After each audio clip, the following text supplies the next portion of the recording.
उपासक सहनशील इतना होना चाहिए, आंतरिक विकारों का पूर्ण रूप से सहन करने का स्वभाव बना लेना चाहिए। आंतरिक विकार,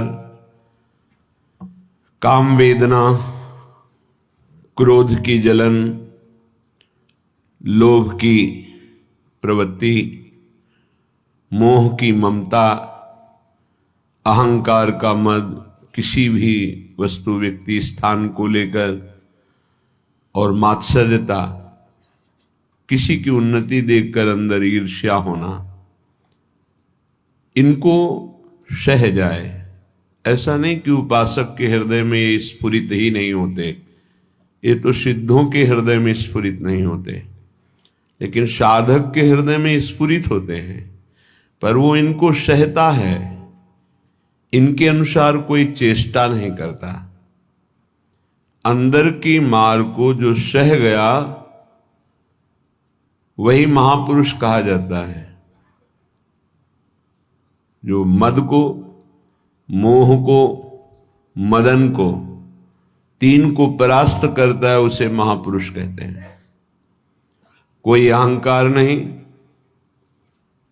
कोई भी काम कामना वासना नहीं, किसी से कोई मोह ममता नहीं, सब में अपने भगवान का स्वरूप देखकर सब जीवन शो प्रीति। मद, मदन, मोह विजयी वो महापुरुष। तो विजयी होने के लिए इनको सहा जाता है, बस इसी से आप जीत जाएंगे और ये हार जाएंगे। जिसने सहने का निश्चय कर लिया वही महाभागवत। सहत सहत बाढ़े भगति, उसके हृदय में भक्ति का प्रतिपल ऐसा स्वरूप बढ़ता रहता है कि वो अन्य का चिंतन करने की वृत्ति ही खो देता है, अनन्य चिंतन में डूबा रहता है। बाहरी कोई गाली दे, मारे, तिरस्कार करके निकाल दे, सह जाओ, सह जाओ, तुम पवित्र हो जाओगे, तुम महान बन जाओगे। ये संसारी पुरुष इसे नहीं समझ पाएंगे क्योंकि अहम है। कैसे सह जाऊं? वो हमको ऐसा बोलेगा, हम सह जाएंगे, फिर वो और बोलेगा, नहीं, वो बोलने लायक नहीं रहेगा, आप सह जाओ। ये आपका सहनशीलता का स्वभाव ही उसको परास्त कर देगा। सबसे बड़ा बल क्षमा, और वही क्षमा उसका परिवर्तन कर देगी। नहीं परिवर्तन करने लायक है, दंड देने लायक है, तो उसका पतन भी हो जाएगा, बहुत बुरी तरह से नष्ट हो जाएगा वो। उमा क्षमा साप होते भारी, दोनों तरह की मार सह जाए वही महात्मा, चाहे गृहस्थ हो या विरक्त हो। तितिक्षा पहला लक्षण है भगवत प्राप्ति के उपासक का, सहन करना। इसे अंदर बैठा लिए, ना तो किसी से कहना है, ना किसी से सहयोग लेना है, चाहे बाहरी आक्रमण हो चाहे आंतरिक। चुपचाप अपने आराध्य देव का विधान देखना है, बस आप जीत जाओगे माया पर। आप मन को अपने अधीन कर लेंगे, जो बहुत कठिन बात है। श्रीपाद प्रबोधानंद जी महाराज करुणा करके कह रहे हैं, अय उपासक, चांडाल स्वखरादिवद यदि जनाः कुर्वन्ति सर्वे तिरस्कारम दुर्विषहंच तेन नहि मे खेदस्तनीयानपि देवा दिव्य में च भूत निवहा प्राणाश्च दद्युर्महा स्नेहातुष्टमतो न मे गुरुतृषो श्री वृंदावनीये रसे। ऐ मित्र, ऐ सखे, मेरी बात मान ले। जो नीच पुरुष के द्वारा किए हुए अपमान को मुस्कुरा के सह जाता है, वो प्रिया प्रीतम के प्रेम को सहने की योग्यता प्राप्त कर लेता है। ये शर्त है। नीच पुरुष, आप शरीर से उसे दंड देने में सबल हैं, आप तप के द्वारा उसको नष्ट कर सकते हैं, हर तरह से आप उस पर शासन कर सकते हैं। ऐसे होते हुए भी आप किसी भी तरह का उसके लिए कोई दंड विधान नहीं करते और वो आपको गाली दे रहा है। हो सकता है वो आपके शरीर को भी चोट पहुंचा दे, आप मुस्कुरा के चल दिए तो आपको वो वस्तु मिलेगी जो बड़ी बड़ी साधना से नहीं मिलती। ये रहस्य है। यह रहस्य जल्दी किसी की समझ में नहीं आता है। अगर समझ में आ गई तो समझ प्रिया प्रीतम के चरणों तक पहुंच जाएगी। प्रार्थना मान लीजिए, सहन करना प्रिया प्रीतम को प्राप्त करना है। कहने चांडाल स्वखरादिवत, जैसे कोई गधे को, कुत्ते को ऐसे बुरी तरह से तिरस्कार करें, वो क्या करेगा? चल देगा। गधा खड़ा है, क्या करोगे? डंडा मारोगे, उसको गाली दोगे, वो चल देगा वहां से। वो कोई आप प्रतिक्रिया नहीं करेगा आपके प्रति, वो भाग पड़ेगा वहां से। कुत्ता है, आप टुकड़ा रोटी का डालिए, पुचकारी आएगा, फिर डंडा मार दीजिए, फिर चला जाए, फिर पुचकारिए, वो फिर एक बार आपको देखकर हिम्मत करेगा, फिर आएगा, फिर मार दीजिए। वो कोई प्रतिक्रिया नहीं करेगा, प्रतिकूल व्यवहार नहीं कर पाएगा। ऐसे एक बार परमहंस श्री स्वामी ओंकारानंद सरस्वती जी महाराज उनके चरणों में बैठे हुए थे, तब उन्होंने कहा, बच्चा, साधु को इतना सहनशील होना चाहिए जैसे कुत्ते का। कुत्ते का सहनशील स्वभाव, उसे टुकड़ा डालो, पुचकारो, आ जाएगा, डंडा मारो, भाग जाएगा, फिर बुलाओ, फिर आ जाएगा, उसको मान अपमान का कहीं कोई बोध नहीं। ऐसे ही कई बार साधु का अपमान हो, फिर आओ अच्छा ले लो रोटी, फिर गाली दे, फिर भगा दे, फिर आओ अच्छा ले लो, उसको कभी बुरा नहीं लगना चाहिए और आखिरी बात तक फिर हाथ फैला देना। लाइए, ये बड़ी बात जो महापुरुषों में पाई गई, ये बड़ी बात पाई गई। मानापमान का किंचन मात्र भी कोई प्रभाव नहीं। श्वान की तरह जैसे उसको मान अपमान का कोई, तब वो त्रिभुवन पूज्य ब्रह्मा के द्वारा भी नमस्कार योग्य हो जाता है।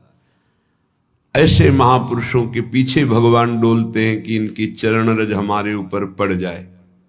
स्वयं भगवान कहते हैं, मैं ऐसे भक्तों के पीछे डोलता हूं। निरपेक्षम मुनिम शांतम निर्वैरम सम दर्शनम अनुब्रजाम्य हम नित्यम पूये त्यंगुरेणु भी। हे, बहुत बढ़िया अवसर है, सह जाओ। जब कर्म भोग आता है तो किसको गाली दोगे? सहते हो ना, तो एक कर्म भोग मानकर सह जाओ। अंदर विकार आवे तो सह जाओ, बाहर कोई अपमान करे, गाली दे तो सह जाओ। बहुत ऐसे स्थान पर पहुंच जाओगे जहां सुख ही सुख है, दुख का लेश नहीं है। और ये अपमान करने वाले, निंदा करने वाले वहां पहुंचाने में हमारा बड़ा सहयोग करते हैं, इसलिए कभी इनका बुरा ना सोचे। करत जे अनशहन निंदक तिन्हु पे अनुग्रह कियो। हे भगवान, इनको कभी दंड मत देना, इनकी बुद्धि शुद्ध कर दो, इनका शरीर स्वस्थ रहे। नाथ, ये तो यंत्र मात्र हैं आपके मंगल विधान कराने में, हम इनको बिल्कुल दोषी नहीं मानते। ऐसा स्वभाव भक्तों का होता है। कह रहे हैं कि नीच पुरुषों द्वारा, जैसे चांडाल आदि हैं, चांडाल कहते हैं जो चतुर्वर्ण से रहित, जो मांस मदिरा व्यभिचार हिंसा इस तरह के आचरण करता है, उसे चांडाल कहते हैं। तो कुछ भी खा सकता है। शास्त्रों में कुत्ते का मांस खाने वाला, ऐसे नाना प्रकार के कुमार्गगामी प्रवृत्तियों में जो हर्षपूर्वक चलता है उसे चांडाल कहते हैं। ऐसों के द्वारा भी यदि इस तरह से अपमान किया जाए जैसे कुत्ते और गधे का, स्वखरादिवद यदि जना कुर्वन्ति सर्वे तिरस्कारम, यद्यपि दुर्विशहंच सहन करना ये साधारण पुरुषों की हिम्मत नहीं है, ये केवल महात्मा की हिम्मत है, दूसरे की ताकत नहीं। महात्मा किसी वेश का यहां संबोधन नहीं है, यहां गुणों का संबोधन है। वो गृहस्थ भी हो सकता है, वो स्त्री भी हो सकता है, वो पुरुष भी हो सकता है, बालक भी हो सकता है, जवान भी हो सकता है। ये बात धैर्यपूर्वक समझनी है। भगवान कृपा करते हैं, ऐसा अवसर देते हैं कि हमारा अपमान होता है। उस समय अपनी स्थिति को नापिए कि आप क्या हैं। यदि उस समय भगवान का मंगल विधान मान करके आप प्रसन्न मुद्रा में हैं, जोई जोई प्यारो करे सोई मुहि भावे, बस बात बन गई। देखना कुछ ही दिनों में आपकी भूमिका बदल जाएगी हृदय की, आपकी स्थिति अध्यात्म की ऊंचाई पर पहुंच जाएगी। खेदस्तनीयानपि, खेद भी नहीं होना चाहिए। यद्यपि तिरस्कारम दुर्विसहंच तेन नहीं में खेदस्तनीयानपि, यद्यपि असहनीय होता है। ऐसा नहीं है, बातों से बोलना सरल है, लेकिन जब ऐसा जीवन में आता है तो असहनीय होता है। और भगवत कृपा से 20 बार ऐसा आया है पूरे जीवन में, जब सामने से तिरस्कार हुआ है, अपमान हुआ है। अब गंगा किनारे भ्रमण कर रहे हैं, बहुत से ऐसे शराबी, चोर, डाकू ऐसे मिले जिन लोगों ने बस भगवान का विधान मान करके, जैसी आपकी प्रभु इच्छा। कभी कभी जब ज्यादा व्याकुलता होती तो आकाश की तरफ देखते हैं। ये आकाश भगवान का स्वरूप है, ये निर्मल है, ये निर्विकार है। ये बादल जो आप देखते हैं आकाश में नहीं है, ये तो बहुत नीचे हैं। हमें लगता है जब हवाई जहाज उड़ता होगा तो बादलों को करो, क्योंकि आकाश की सीमा नहीं, असीम है। ऐसे ही आकाश को देखने से लगता है मेरे भगवान जैसे असीम और निर्विकार हैं, कहीं भी देखो आकाश मिलेगा। ऐसे ही भगवान अपने भक्त को असीम और निर्विकार बनाना चाहते हैं, शरीर की सीमा में नहीं रखना चाहते। बड़ा बल मिलता था आकाश से। जब कभी कोई विक्षेप पड़ता तो एकांत में आकाश की तरफ देखते, मानो भगवान उपदेश देते थे आकाश के रूप में। खेदस्तनीयानपि, खेद भी नहीं होना चाहिए कि हमने कोई अपराध तो किया नहीं, ऐसा क्यों? नहीं नहीं, भगवान का विधान है। मंगलमय भगवान का ये विधान है जो हमारी हृदय की भूमिका को बढ़ा रहा है। आप कहेंगे भगवान का विधान साधकों के साथ तो जाने दो, सिद्धों के साथ वो करते हैं। बड़े बड़े सिद्धों को यही अपने ब्रज में पंडित रामकृष्ण बाबा जी महाराज, बड़े सिद्ध महापुरुष, संपूर्ण ब्रजमंडल के परम पूजनीय, ब्रजवासियों के द्वारा अत्यंत दुलार किए गए और संपूर्ण शास्त्रों के मर्मज्ञ और भावदेश में प्रवेश पाए हुए महापुरुष। कुछ धनी मानी भगत आए, ब्रजवासी और संतों का भंडारा किया, सब बांट दिया। शाम के कुछ लोग आए, कहा सुना था धनी मानी आए थे, क्या है लाओ मुझे। बाबा ने कहा यहां तो कुछ नहीं रखा गया, सब बांट दिया। एक लाठी मारी, रक्त प्रवाह होने लगा। कुटिया में गए, देखा वास्तविक कुछ नहीं था। तो उनका अच्छा चोट लग गई, कहा कोई बात नहीं, कोई बात नहीं। अचले से बांध लिया सर। इतने सिद्ध महापुरुष, ऐसा प्रहार, रक्त स्राव होने लगा। बड़े बड़े संतों के जीवन में ऐसा देखा गया कि ऐसी घटनाएं घटती हैं, लेकिन वो गंभीर शांत भगवान का विधान मानते हैं। तो साधक को ऐसी परिस्थिति में भगवान में चित्तवृत्ति लगा लेनी चाहिए कि कोई मंगल विधान है जो हमारे पापों का शमन कर रहा है, जो हमें पवित्र कर रहा है, जो हमारी अध्यात्म की भूमिका को उठाने के लिए भगवान ने ये लीला रची है, सह जाना चाहिए।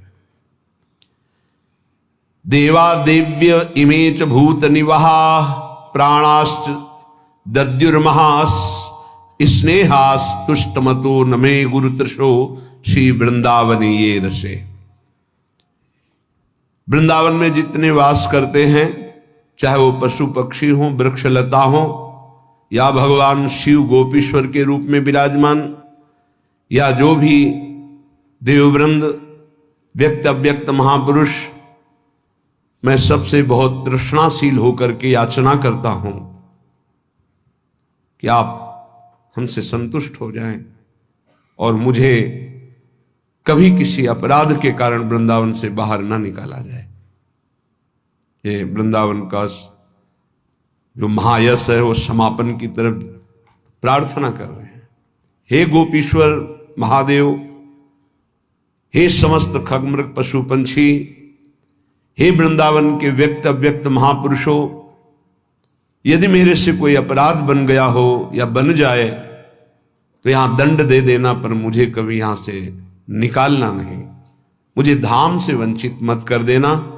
मैं बहुत तृष्णाशील हूं, बहुत प्यास है हमारे अंदर प्रिया प्रीतम के प्रेम की, और वो केवल वृंदावन प्रेम समुद्र ही बुझा सकता है। इसलिए मुझे कभी अलग मत करना, कोई अपराध बन जाए तो मुझे यहां से निकालना मत।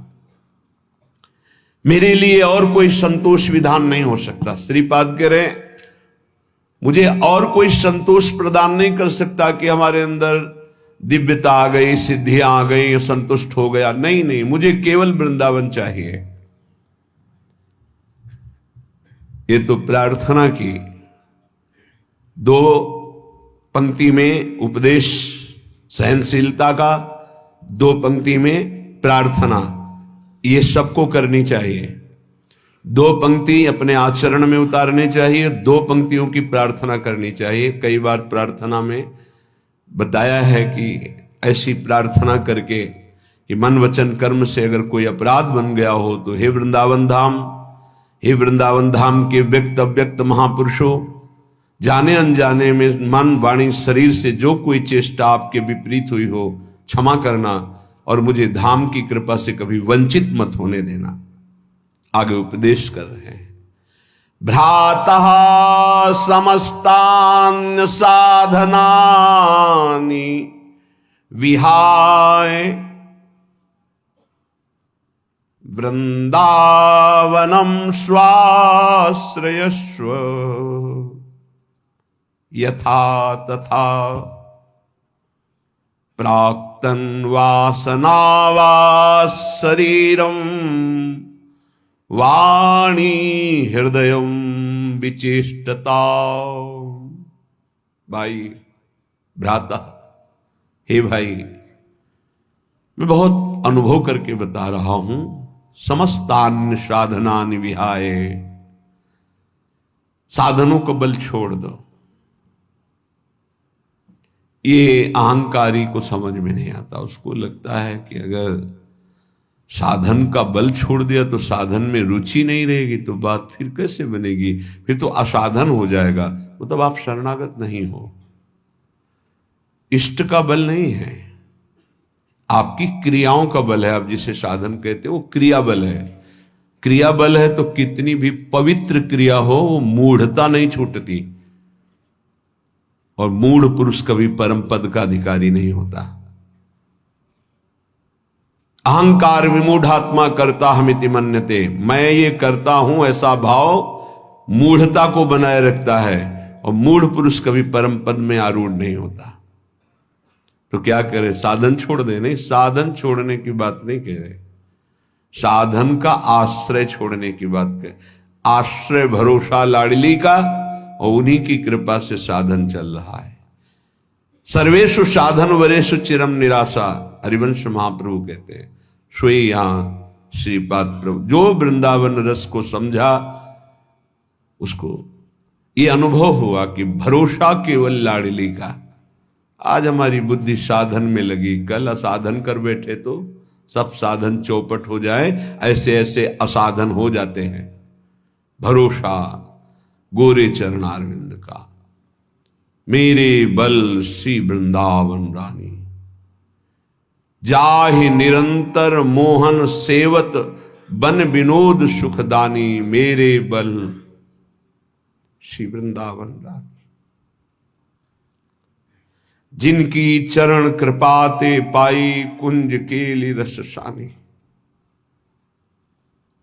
जो संभाव्यो विरंचि नारद शिव स्वयं भुवाद देर नया, वो चरणारविंद सेवन करने का अधिकार मिल गया। जिनकी कृपा को मात्र से कोई साधन बल नहीं, जिनकी चरण कृपा ते पाई कुंज केली रस सानी। अब तो मन वचन कर्म से मैं बिक गई अपनी स्वामिनी के हाथ। जैसे रूप लाल हित हाथ बिकानी, निधि पाई मनमानी। मेरे बल श्री वृंदावन रानी। भ्रातः समस्तान्य साधनानि विहाय वृंदावनम स्वाश्रयस्व। क्यों ऐसा क्यों? क्योंकि किसी दिन गलबैया दी हुई युगल सरकार आएंगे और आपको निहाल कर देंगे। पड़े रहो दरवाजे पर। कदावा खेलंतो ब्रज नगर वीथीषु हृदयम हरंतो श्री राधा। ब्रजपति कुमारो शुक्लतिना। श्री राधा और ब्रजपति कुमार श्री श्याम सुंदर कभी गलबैया देकर खेलते खेलते आएंगे और आपको वो दे देंगे जो बड़ी बड़ी साधनाओं से नहीं मिलता। इसलिए पड़े रहो ब्रजरज में, ब्रजरज का आश्रय ले लो।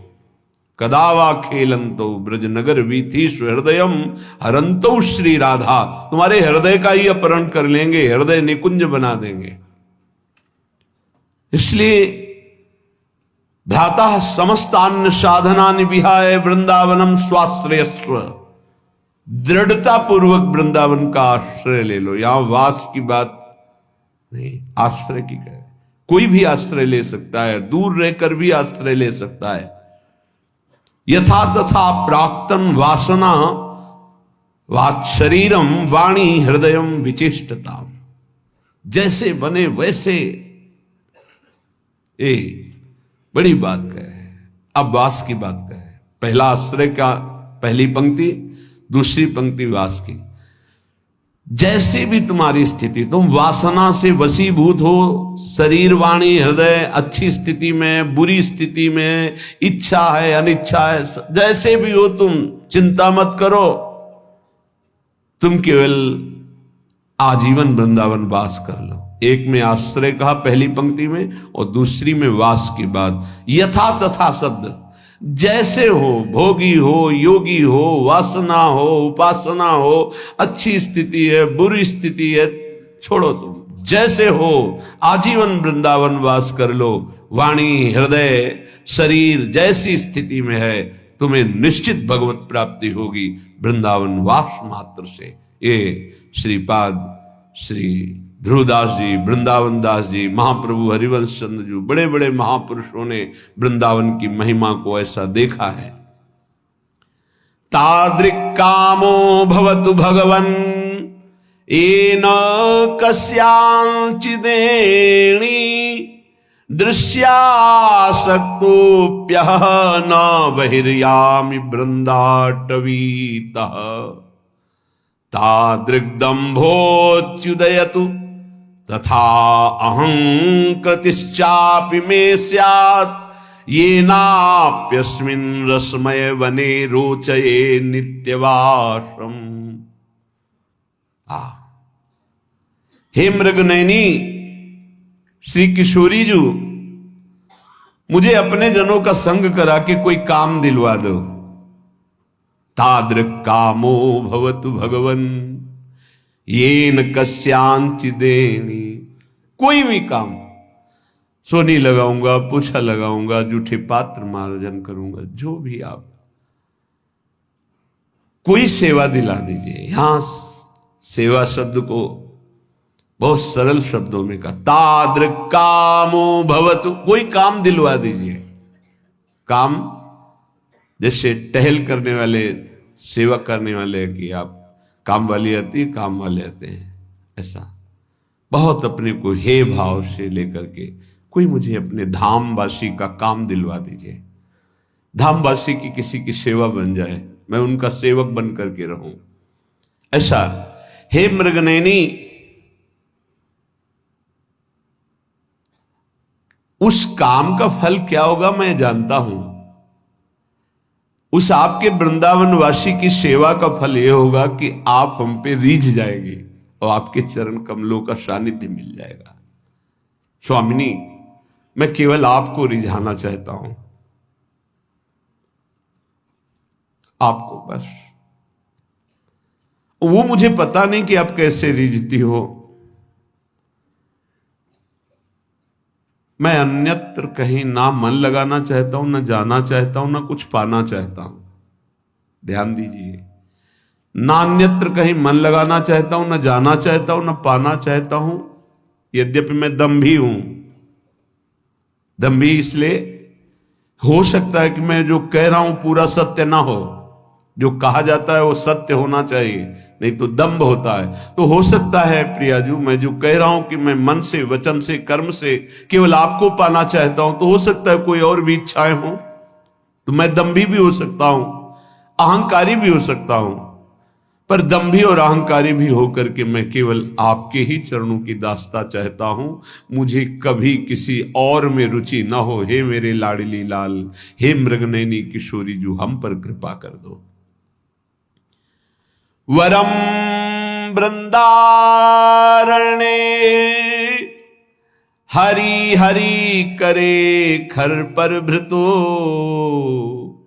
भ्रमामो भैक्षार्थ स्वपच गृह बीथी सुदिन सहा, तथापि प्राचीनैः परम सुकृतैरत्र मिलितम् नने व्यामोऽन्यत्र क्वचिदपि कथंचिद वपुरिदम्। वरम वृंदारण्ये हरि हरि, हे हरि, हे हरि, बड़े आर्त भाव से पुकार रहे, हे हरि, हे हरि, कृपा कर दो। क्या मैं वृंदावन वास करूं और हाथ में रज का पात्र लेकर के भिक्षा मांगूं और वृंदावन के स्वपच तक की भिक्षा जूठन मांग करके उदर पूर्ति करूं, राधा राधा राधा ऐसा गाता रहूं। वृंदावन में जाति पक्ष को नहीं देखा जाता, जो ऐसा देखते हैं उनके सुकृत नष्ट हो जाते हैं।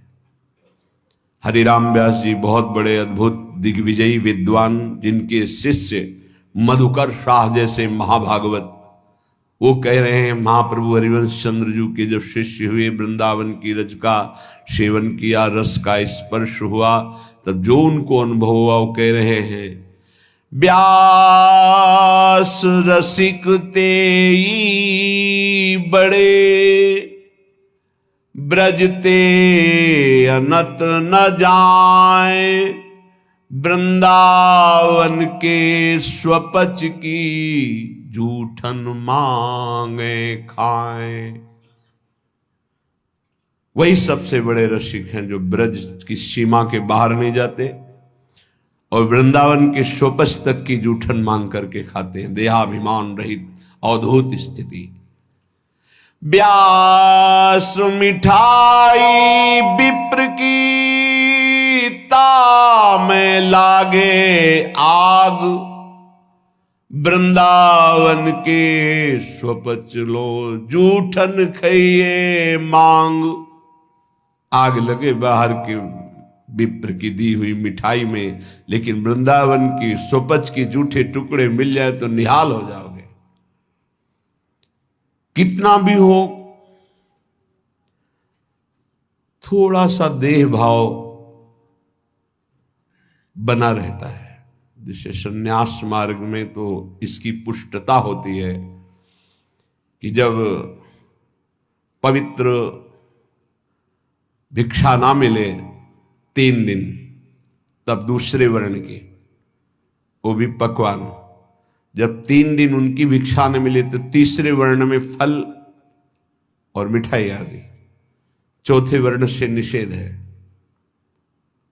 और सन्यास, दंड सन्यास केवल ब्रह्मणत्व को ही प्राप्त होता है। श्रीपाद यहां कह रहे, वरम वृंदारण्य हरिहरि करे खर पर भ्रतु भ्रमामो भैक्ष्यार्थ स्वपच ग्रह वीथीषु दिन स्वाहा। प्रभु मेरी ऐसी स्थिति कर दो। ये छोटी स्थिति नहीं है, ये बड़ों की स्थिति होती है। जिसे आप छोटा समझते ना, ये बहुत ऊंची स्थिति के महापुरुषों की स्थिति होती है।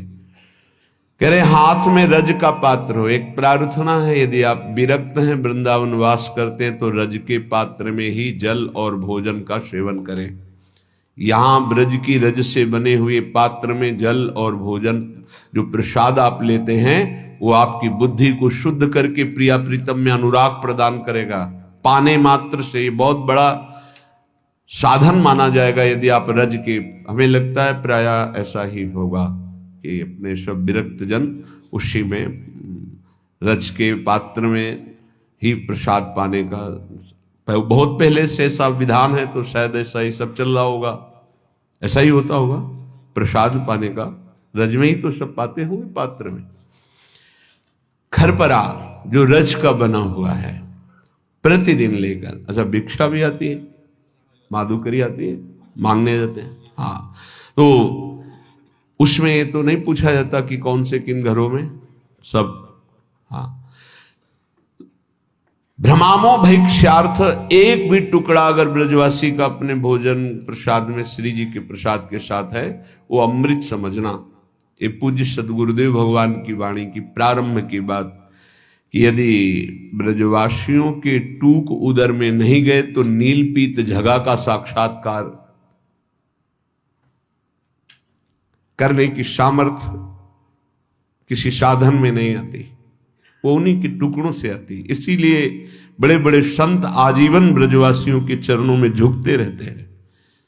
है इस रज में जन्मे हुए ब्रजवासियों के महिमा का कुछ है ऐसा प्रताप, जिस पर वो प्रसन्न है, जिसको वो भाव या डांट फटकार से भी टुकड़ा दे देते हैं, वो प्रियालाल के प्रेम में डूबने की योग्यता प्राप्त कर लेता है।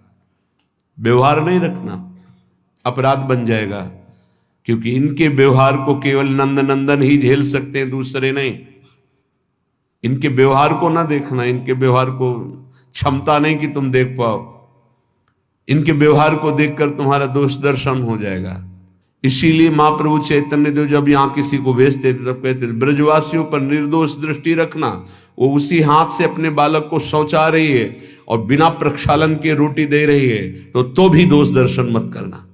बहुत बड़ी उपलब्धि है ब्रज टूक की, ब्रज के अन्न की, जो ब्रजवासी। आज भी हमारे गुरुदेव भगवान का जो श्री जी का भोग लगता है, तो तेहरा में भिक्षा के द्वारा, पहले भी सुबह 8 बजे जाते थे, 2-3 घंटे में पूरे गांव से जो 2-4-5 किलो आटा मिलता है, ऐसे ऐसे ब्रजवासी देते हैं। ऐसे कि बच्चा लेके आया, कढ़ाई में जो ऐसे ऐसे किया जाता है, करछुली कहते हैं, करछी, वो आधा तो चलने में गिर गया, छोटा बालक आधा के झोली में पड़ा, मतलब एक रोटी का धुरन, पूरे गांव से मांगने पर 5-6 किलो। वो जितने दिन चला फिर वैसे, वो तब जाकर के उस वस्तु की अनुभूति होती है। ये रबड़ी रसगुल्ला है, सब दूसरा अनुभव कराएंगे, लेकिन ब्रजवासियों का टूक जो जाएगा, वो प्रिया प्रीतम के लिए रोना सिखा देगा। वो क्यों रो रहे हैं उसका कुछ पता ही नहीं है, कोई चाह, कोई मांग, कुछ, कोई दर्द, कोई परेशानी, कुछ नहीं। जानते हो, आगे लिख रहे हैं, वो महान सुकृति होता है, वो महान होता है। ये जो वृत्ति है ना, ब्रजवासियों के दरवाजे पर खड़े होकर उनका टूक मिला, और वो जब हृदय में जाता है तो पापों का नाश करके महान सुकृत उदय करता है। कौन सा सुकृत? वो कदावा खेलंतो ब्रजनगर वीथी सुहृदयम हरंतो श्री राधा ब्रजपति कुमारो सुकृति नहा। श्री हरिवंश प्रसिद्ध धर्म समुझे न अलप तप, समझो श्री हरिवंश कृपा सेवो धर्मिन जप।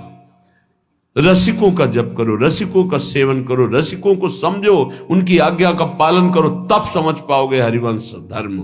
श्री हरिवंश प्रसिद्ध धर्म समझना, अलप तप, छोटी तपस्या वाला नहीं समझ सकता। आगे जो बहुत बड़ी बात करें कि यदि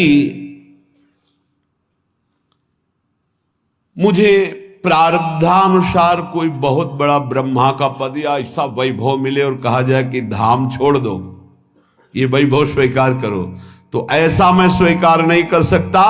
ब्रज के पात्र में स्वपच के घर से जूठन मांगकर खाकर वृंदावन वास करूंगा और राधा राधा उच्चारण करूंगा। ये रहनी, ये सहनी प्रियालाल की प्राप्ति करा देती है। प्रियालाल की प्रेम की प्राप्ति सबसे दुर्लभ बात है। ज्ञान विज्ञान अन्य साधनों का अनुष्ठान करके मोक्ष पदवी तक प्राप्त करना कठिन है, पर वो भी सुलभ हो सकता है। पर प्रेम प्राप्त करना सबसे कठिन बात है। वो ऐसे प्राप्त होता है, वृंदावन प्रेम समुद्र, प्रेम धाम है। पूज्यपाद उड़िया बाबा जी से कहा कि प्रेम किसे प्राप्त होता है और प्रेमी क्या मांग करता है, प्रेमी की मांग क्या होती है और प्रेम किसे प्राप्त हो। जिसे प्रेम मिलता है वही प्रेमी होता है। प्रेम किसे प्राप्त होता है और प्रेमी की मांग क्या होती है। यहां कह रहे हैं, जो केवल निरंतर भजन चिंतन में आसक्त रहता है उसे भगवत प्रेम प्राप्त हो जाता है। और जिसे भगवत प्रेम प्राप्त होता है वो ना इहलोक ना परलोक ना अणिमादि सिद्धियां ना मान सम्मान कुछ नहीं प्राप्त करता। केवल एक चाह रहती है कि मेरा निरंतर चिंतन बना रहे, बस अनन्य चिंतन, अनन्य चेता सततम। पकड़ो इस बात को। अंदर से तुम्हारा चिंतन क्या चल रहा है। बाहर से आपकी सब सेवाएं हैं, पवित्र हैं, मंगल है, ठीक है। बात अंदर की, बाहर से शरीर पवित्र होने की बड़ी सुंदर सेवाएं हैं। अंदर चिंतन अगर राधा वल्लभ श्री हरिवंश, राधा वल्लभ श्री हरिवंश नहीं चल रहा है तो अभी अधूरा है कार्यक्रम। एक टांग केवल कैसे चला जाता है जानते हो, देखते हो कितने कष्ट पर चलते हैं। दो टांगों से कितनी आराम से चला जाता है, दो पंखों से पक्षी आकाश की यात्रा करता है। ऐसे ही शरीर से सेवा और मन से सुमिरन, इन दोनों से अध्यात्म की ऊंचाई पर पहुंचा जाता है। यदि शरीर से सेवा नहीं तो मन के सुमिरन में आप जो लगे हुए हैं उसमें संपूर्णतः आप नहीं लग पाएंगे।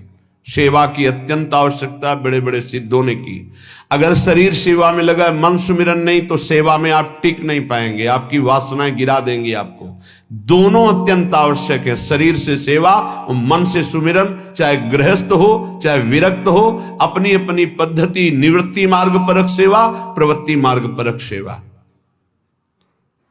जो शरीर से सेवा और मन से सुमिरन करते हुए एक ही मांग करता है कि मेरे सेवा और सुमिरन में कभी बाधा न पड़े, ना इहलोक ना परलोक ना अणिमादि सिद्धियां ना मान सम्मान, मुझे कुछ नहीं चाहिए, वही भगवत प्रेम को प्राप्त करता है। भगवत प्रेमी में भगवत चिंतन के सिवा, भगवत प्रेम के सिवा कोई मांग नहीं रहती।